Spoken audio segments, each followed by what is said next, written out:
हस्तप्रचरण श्लोक प्रसरणं कुञ्चितं च रेचितं पुङ्कितं तथा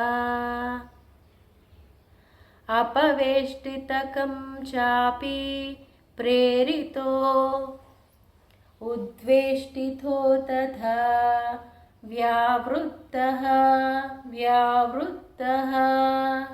परिवृत्तस्य व्यावृत्तः परिवृत्तस्य संकेतं तदनन्तरं चिह्नं पदार्थटीकेति प्राणाद्वादशहस्तजाः प्रसरणं कुञ्चितं रेचितं पुङ्कितं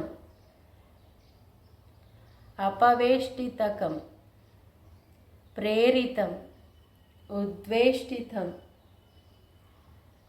व्यावृत्तः परिवृत्तस्य संकेतं चिह्नं पदार्थटीकेति.